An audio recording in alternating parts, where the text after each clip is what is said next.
22장 요시야가 왕위에 오를 때에 나이가 8세라 예루살렘에서 31년간 다스리니라. 그의 어머니의 이름은 여디다요 보스갓 아다야의 딸이더라.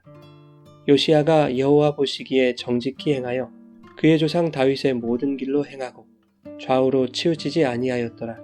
요시야 왕 18째 해에 왕이 무술람의 손자 아살리야의 아들 서기관 사반을 여호와의 성전에 보내며 이르되 너는 대제사장 힐기야에게 올라가서 백성이 여호와의 성전에 드린 은 곧 문 지킨 자가 수납한 은을 계산하여 여호와의 성전을 맡은 감독자의 손에 넘겨 그들이 여호와의 성전에 있는 작업자에게 주어 성전에 부서진 것을 수리하게 하되 곧 목수와 건축자와 미장이에게 주게 하고 또 제목과 다듬은 돌을 사서 그 성전을 수리하게 하라.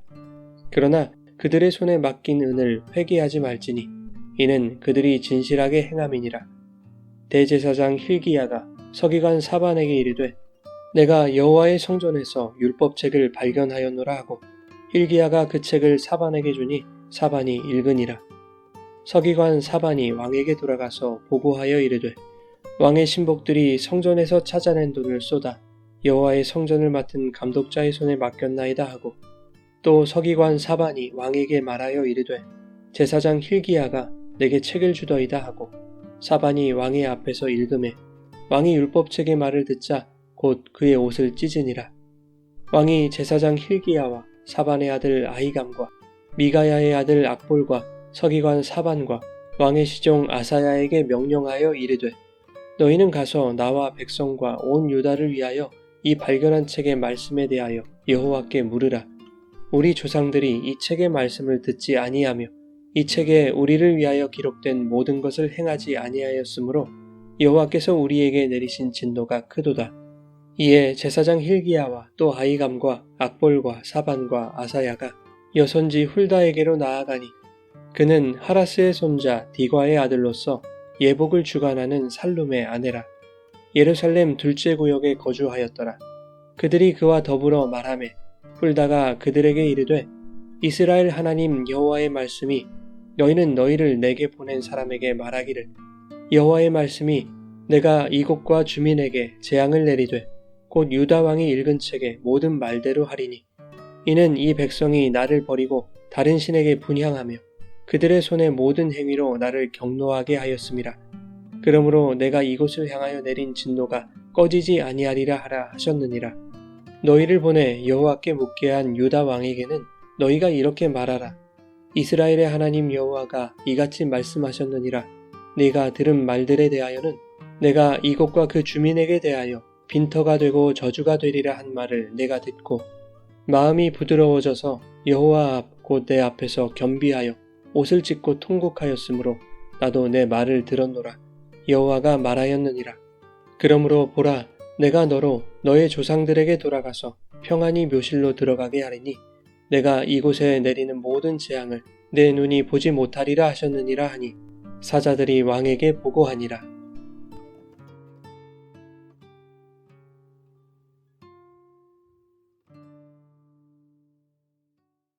여러분 좋은 아침입니다. 오늘도 말씀의 은혜가 여러분의 삶에 풍성히 임하기를 소망합니다. 55년간 이어진 므낫사의 합정으로 예루살렘은 무죄한 자의 피로 가득하게 되었습니다. 뿐만 아니라 히스기야 왕이 허물었던 산당들을 다시 세우고 각종 우상과 이롤 성신을 경배했습니다. 심지어 하나님의 성전에 우상의 제단을 세우기까지 했습니다. 므낫세는 신접한 자와 박수를 신임하였기 때문에 그 당시에 많은 선지자들이 죽임을 당했고 전승들에 의하면 선지자 이사야도 므낫세의 손에 톱으로 켜서 죽임을 당한 것으로 전해지고 있습니다.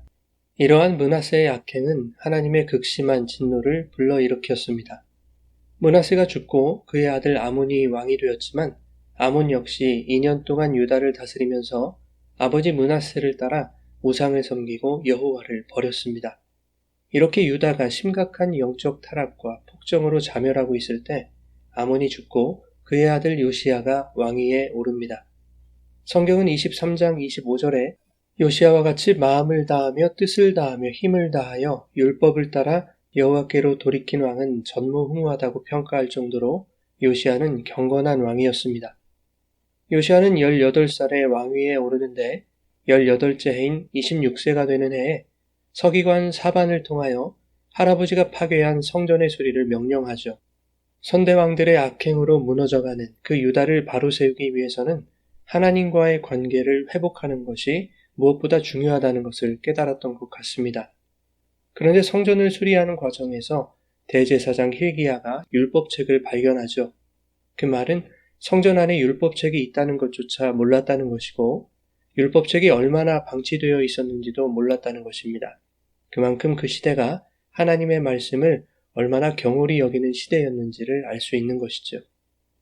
율법책을 발견한 대제사장 hil기야가 서기관 사반의 손에 율법책을 들려서 왕에게 보냈고 사반은 율법책의 내용을 요시야 왕 앞에서 읽게 되는데 왕이 율법책의 말씀을 듣고 곧 그의 옷을 찢었다라고 11절에 기록합니다. 왕이 자기 옷을 찢는다는 것은 그가 얼마나 통탄할 내용을 들었다는 의미였겠습니까? 13절에 보면 요시야가 옷을 찢게 했던 그 말씀의 내용을 알 수 있습니다. 우리 조상들이 이 책의 말씀을 듣지 않고 우리를 위하여 기록된 모든 것을 행하지 아니하여 여호와께서 우리에게 내리신 진노가 크다라는 것입니다. 요시야는 주체할 수 없는 괴로움과 두려움에 옷을 찢으며 하나님 앞에 회개했던 것이죠.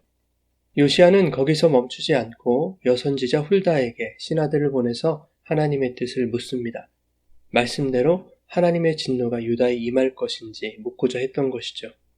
16절 이하에 훌다는 여호와의 말씀을 전합니다. 여호와께서 왕이 읽은 책의 모든 말대로 하실 것이며 유다를 향해 내릴 진노가 꺼지지 않을 것이다 라는 내용이었습니다. 또한 그 원인도 말씀하시죠. 이 백성이 나를 버리고 다른 신에게 분향하며 그들의 손의 모든 행위로 나를 경노하게 하였기 때문이다 라는 것입니다. 그러나 요시야는 평안히 묘실로 들어가고 유다에 내리는 재앙을 보지 못할 것이라고 말씀하시죠.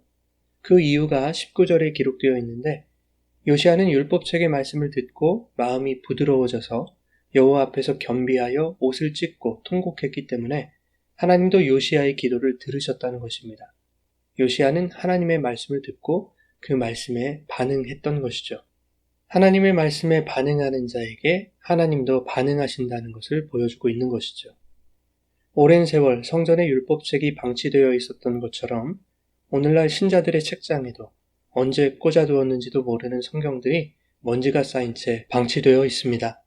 교회는 다니지만 하나님의 말씀을 읽고 그 말씀을 깊이 묵상함으로 말미암아 마음을 찢고 회개에 이르는 신앙의 개혁과 삶의 변화의 움직임이 좀처럼 일어나지 않습니다.